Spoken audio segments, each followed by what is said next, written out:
A former president is indicted for the first time in U.S. history. This week on Firing Line, an unprecedented moment in a Manhattan courtroom and in our nation's history, as former president and current presidential candidate Donald Trump is charged with 34 felonies over hush money payments to adult film actress Stormy Daniels. The defendant repeatedly made false statements on New York business records. The evidence will show that he did so to cover up crimes relating to the 2016 election. The only crime that I have committed is to fearlessly defend our nation from those who seek to destroy it. Trump also faces possible indictment in 3 other federal and state criminal investigations. I just want to find 11,780 votes. It's a legal saga that will unfold throughout the presidential campaign, election, and beyond. Longtime federal prosecutor Andrew Weissmann, who served as a lead prosecutor for special counsel Robert Mueller, breaks it all down. Remember, it's not just a prosecutor who makes the decision. Jurors have to find that there's proof beyond a reasonable doubt, and they have to be unanimous. How strong is the Manhattan DA's case? Will it help or hurt the other investigations? And what does this mean for our justice system? What does former federal prosecutor Andrew Weissmann say now? Firing Line with Margaret Hoover is made possible in part by Robert Granieri, Charles R. Schwab, the Fairweather Foundation, the Margaret and Daniel Loeb Foundation, the Asness Family Foundation, Jeffrey and Lisa Bucas, Peter and Mary Calico, and by Craig Newmark Philanthropies, the Rosalind P. Walter Foundation, Damon Button, the Center for the Study of the International Economy, Inc., the Pritzker Military Foundation on behalf of the Pritzker Military Museum and Library, and the Mark Haas Foundation. Corporate funding is provided by Stevens, Inc. Andrew Weissmann, welcome to Firing Line. Nice to be here. As former President Trump was entering the courthouse in Lower Manhattan, you said it was both, quote, sad to see and also affirming of the criminal justice system. Why? There's no question it's sad to see the debasing of the White House, that you had somebody who committed these alleged crimes in the White House. When you read the charges, the actual payments were being made while he was president of the United States. And that, to me, was the part that's affirming of the rule of law, where you say to yourself, you know what, it doesn't matter if you are dealing drugs on the street in New York City, you can be held to account. And if you are committing crimes in the White House, you can be held to account.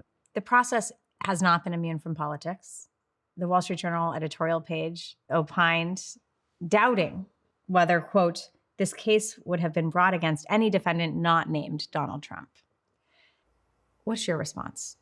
I think the way I think about that is, one, does the prosecutor have the proof? But I think there's even more than that, because it's not enough that you can prove this to a jury beyond a reasonable doubt. It also has to be for a crime that is sort of routinely prosecuted, that you haven't picked some arcane crime to single out this particular person. So I think people have to make up their own minds. I think Alvin Bragg yesterday went a little bit in his press conference to try and address that issue by saying the kinds of charges that were brought here are sort of bread and butter charges in New York. And so he was trying to say, you know, this is us applying the rule of law, because we would do this regardless of whether the person's name was Trump or not. What is the best outcome for this case? You know, with all due respect, that's not for you or for me. At the end of that process, whatever the jury decides, that is the result. That whether it's an acquittal or it's conviction, if you believe in the rule of law, then you're all in for that. Manhattan District Attorney Alvin Bragg charged Trump with 34 felony counts of falsifying business records in the state of New York. The charges listed in the indictment all relate to the $130,000 hush money payments made to Stormy Daniels by Trump's former attorney Michael Cohen. But Bragg also issued an accompanying document, a statement of facts, that details a much broader array of events that include payments by American Media Inc., the former publisher of National Enquirer, to Playboy model Karen McDougal, who says that she had an affair with Trump, Why did District Attorney Bragg not include any of the additional details in the indictment? So that's a really interesting thing that's a peculiarity of New York law. In the federal system, all of this would have been in one document. Very, very lengthy document that tells a really lengthy story. And at the end of it, there are the charges. Well, here it's basically split in two. You have sort of the story of what happened, and then you have a charging instrument, which is the indictment. So that's why you sort of have these two separate pieces, but they obviously are going to be read together. Indictments aren't static. Is there a chance there could be more charges in the future? Yes. So, the pure speculation, but maybe educated speculation. I was interested in sort of two things that happened at the arraignment yesterday, which have to do with scheduling. So neither side was particularly interested in a speedy resolution. The next court appearance is in December. When I have been in that situation and I am pursuing other investigative avenues that may or may not come to fruition, but I want some time to see if I can make that case and then add them in. The fact that the case is sort of kicked down the road a bit is useful because I'm thinking, okay, well, the next court appearance is in December. I have bought myself a little bit of time to see what's going on. What would additional charges be? So there we actually have at least a bit of a roadmap. It doesn't mean that this will happen, but Letitia James, who is the Attorney General in New York, brought a very detailed civil case, not a criminal case, but a civil case against Donald Trump, the Trump Organization, various family members, alleging fraud. And it was an incredibly detailed scheme about essentially inflating your assets when you're going to banks and wanting to get loans, because the banks like to see that you have lots of assets. But when it came time to deal with the tax authorities where you don't want to pay taxes, suddenly those assets are devalued and you have a lot of debt on your books. And so that is basically the sort of nutshell of what the scheme is. And then Letitia James in her complaint details it in all sorts of ways. So you think his business practices are on the table? I think they could very well be something that is still under investigation. In New York, falsifying a business record is a misdemeanor, but it can be raised to a felony charge if the falsified records are intended to further or conceal another crime. Now, Trump was charged with 34 felony counts, not 34 misdemeanors. DA Bragg did give some context in his press conference for what the underlying crimes appear to be. And they fall, it seems to me, in three categories: federal campaign finance violations, state campaign finance violations, and then state tax fraud. Yes. There was one possible other one where he referred to AMI false business filings, and that it's unclear, but that may be one. Is tax fraud the strongest argument for the prosecution? I think that the AMI filing and the tax fraud are potentially the strongest, and that's because the campaign finance charges or predicates for sort of bumping this up each have challenges.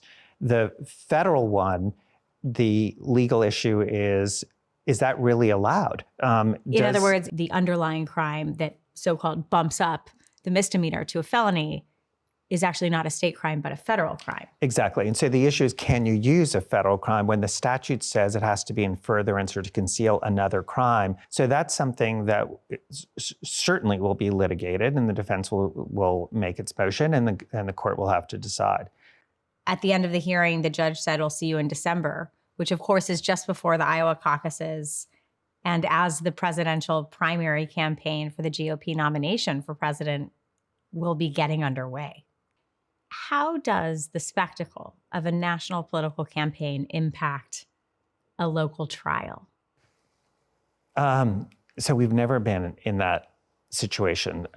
It'll be very interesting to see what the court does. One indication yesterday was the defense, if you noticed, said, we would like to waive the appearance of Donald Trump at the next court appearance, meaning that he won't have to show up. And the court said no. He is going to, this is a criminal case. In criminal cases, the defendant shows up. We have, by all accounts, a very measured judge on this case, but is sort of no nonsense. So I think that the judge is going to be looking at, my job is moving this criminal case to the end and having a decision one way or the other from a jury. I think the issue is going to be more from Donald Trump's side. How does he deal with being under indictment in one case, or maybe 2, 3, or 4 cases?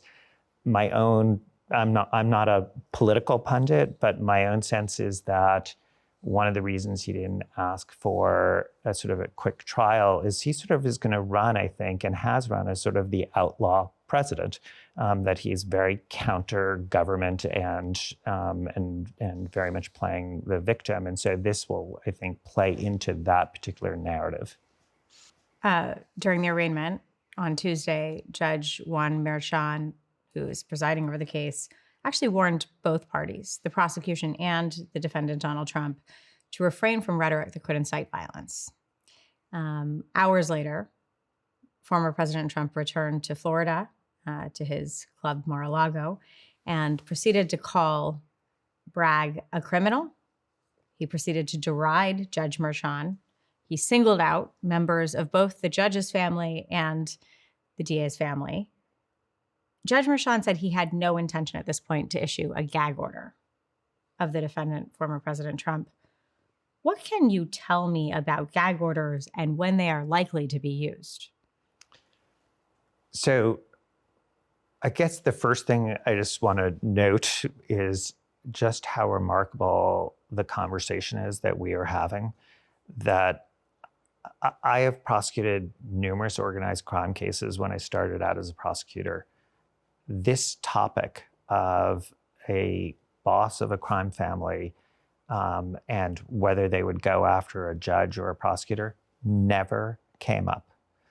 That's just not something that's done. We're having this conversation about inciting violence and about someone attacking the family of the DA and the judge, about the former president of the United States of America. It is really breathtaking. And going back to your first question about, is this a sad day or not? That's one of the reasons that it is sad. I mean, the idea of the sort of just how debased the sort of Oval Office and the institution of the president. I mean, I remember going into the Oval Office under different administrations, and each time you are in awe of the institution. And it didn't make any difference whether it was a Democrat or a Republican. You just felt as, you really did feel like an American. So to answer your question, you cannot incite violence and you cannot commit violence, period, and particularly when you're out on bail. Mm-hmm. Donald Trump is defendant Donald Trump right now. Mm-hmm. So as the judge did in a very measured way, is he said, knock it off. I expect the parties to behave. If you have children, you understand what's going on, which is that's notice as to what is expected. And if it continues, which unfortunately it appears to have continued hours later, then that is something that the judge can say, bring them back in and can start imposing more and more rules. Is it conceivable that you could have a candidate for president of the United States operating under a gag order or a partial gag order? Well, it depends what it says. This is what's so remarkable about this conversation. There's nothing that would prevent him in a gag order from talking about policies, what he wants to do as president, what he wants to say about his adversary. You could imagine a gag order that says this: don't attack and belittle and threaten the judge on the case. Mm-hmm. Don't do that with respect to the family members. That has nothing to do with the political sphere. Yeah. And so that to me is a mild thing. So a gag order could be tailored specifically to the kind of language that would be acceptable or unacceptable for defendant Trump to use. Yes, you can still run for president and not have a picture of yourself with a bat and Alvin Bragg's image on the other side. There's zero reason that you need to be threatening violence with respect to anybody who's part of the process. A central figure in this case is Michael Cohen, who made the payments to Daniels as part of the scheme to be reimbursed by former President Trump. He ultimately, of course, served time in federal prison for related finance violations, among other matters. Yes. It seems to me Cohen has a credibility problem. Huge. Absolutely. There's no question. And one of the things I thought was fascinating, and you may have had the same reaction, when you read the statement of facts, which is, that gives you a lot more meat on the bones. Michael Cohen has a role, but I was very interested that they sort of downplayed his role, that David Pecker has a huge role in terms of establishing the scheme. And there also appears to be, a lot of documents that are corroborative. David Pecker, of course, who is the publisher of the National Enquirer, who helped Donald Trump in his campaign by suppressing negative stories about him. Look, observers point out that of all the potential cases that are to be brought before the court related to the former president, that this is one of the weakest and potentially the easiest to portray as a witch hunt. Bragg has already taken a lot of heat for being the first prosecutor to file charges against a former president. The Wall Street Journal even editorializes that this could open a Pandora's box. What's your response? So I think that there's no question that this case is the least serious. I won't say the weakest, because we don't know what the proof is yet on this case or any of the other cases that have not yet been brought. But I do think it's the least serious. I do think the issue of, are you opening up a Pandora's box? Are you engaging in selective prosecution is a real issue that people have to be very focused on. It is important to hold leaders to account criminally. The answer to say, well, don't ever indict a former president because you're going to suddenly become a banana republic. My view is you become a banana republic if you don't bring those charges, but you have to be sure that it is not selective prosecution. But I think the other thing I would say to sort of the Wall Street Journal piece, which I think is a serious issue to discuss, is it is really important to remember that we in this country have a check on that problem. This is not something where there's a show trial. A DA can't just be like, oh, this person's going off to jail. That is going to have to be 12 average Americans making the decision that this has been proved beyond a reasonable doubt, and they are unanimous. That is required. If we are to hold our leaders criminally accountable, would you have preferred one of the other cases happen first? Yes. The reason is precisely what we've been talking about in terms of selective prosecution, that it's really important that leaders be held to account, but it's so much easier to make that argument. It's not that it's not applicable to the current situation, is that it's so easily made in connection with January 6th or even Mar-a-Lago in terms of what happened there. So I just think in terms of public acceptance and understanding that it would be preferable. But you know what? Life is messy. And there was a statute of limitations here, and it's not one prosecutor, there's 3 prosecutors. So we may find ourselves in a situation where in several months, this all sort of looks like a footnote to history, because the current case, yes, it was brought first, and it is an important moment for American history, but that it in a few months, really, we're well past that. When you say Mar-a-Lago, you're of course referring to the special counsel's investigation into former President Trump's handling of classified documents. And allegedly obstructing that national security investigation. The most recent president to find himself in such deep legal peril was Richard Nixon. 2 months before Nixon resigned, Vice President Gerald Ford appeared on the original firing line with William F. Buckley Jr. and said this. In the event that you become president, would you grant amnesty to everyone involved in the so-called Watergate affair? I'm not sure, Bill, that I ought to undertake to respond to a question of that kind. In the first place, I don't anticipate becoming president. And to speculate in such a sensitive area without knowing who might be convicted and who might be acquitted, I think would be presumptuous and ill-advised. Vice President Ford, of course, didn't answer the question about whether he would pardon or not. But what we do know is that he did go on to pardon President Nixon. And there are legal scholars who since then have argued that the act of pardoning the former president has created a sense that former presidents are immune from prosecution. Do you think that Nixon's being pardoned did set a precedent for former presidents not being charged? I don't know that I would go that far because there were, in his case, real consequences to his actions. I mean, he was disgraced and he left office. That is very different than having no consequences. The Department of Justice has a policy that you cannot indict a sitting president. If you cannot indict under that policy a sitting president, but when that president leaves office, your view is we're only going to look forward and not backwards. That is creating a de facto system of somebody being above the law. And that's where I think both as an American and as somebody who spent so many years in the Justice Department, to me, that is anathema to the rule of law.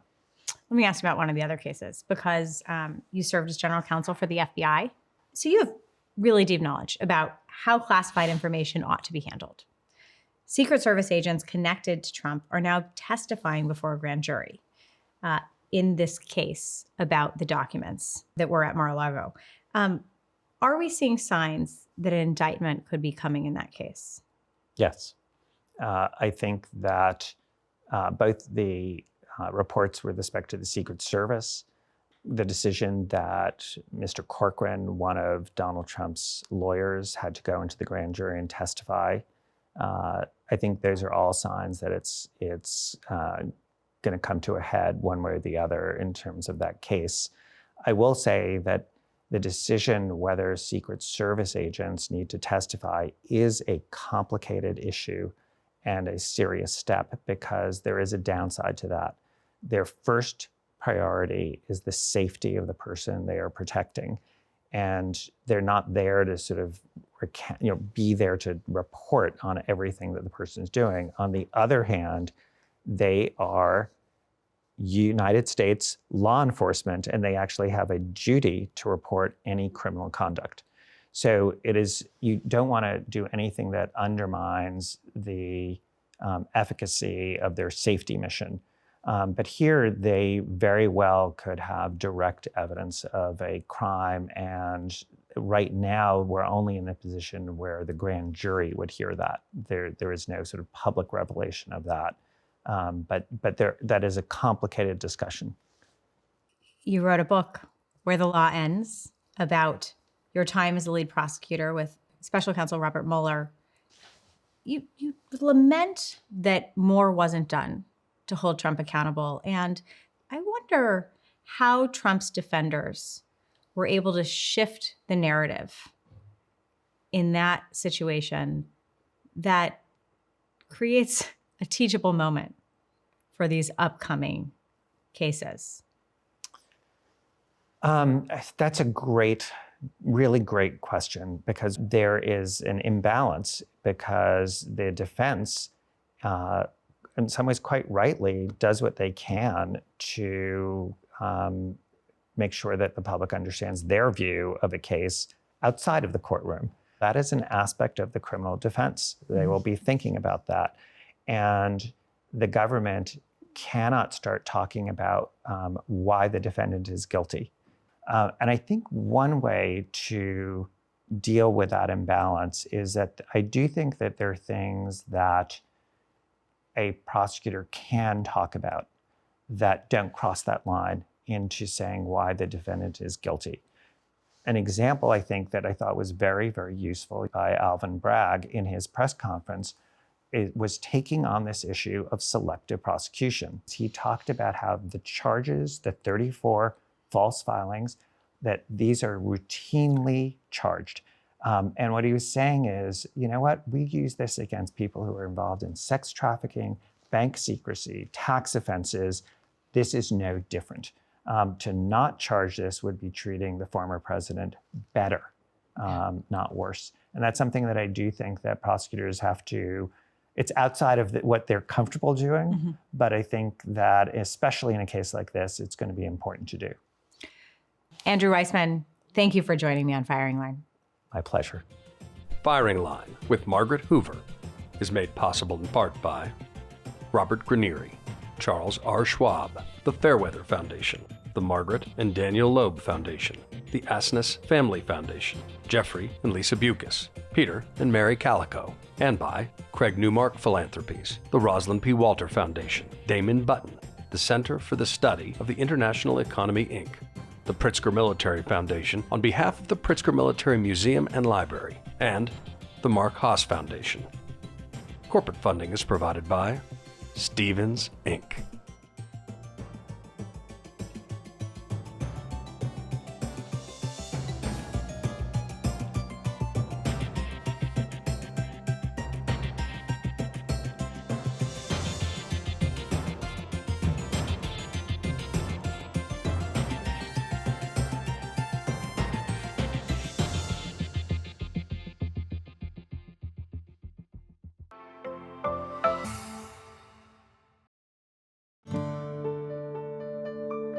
You're watching PBS.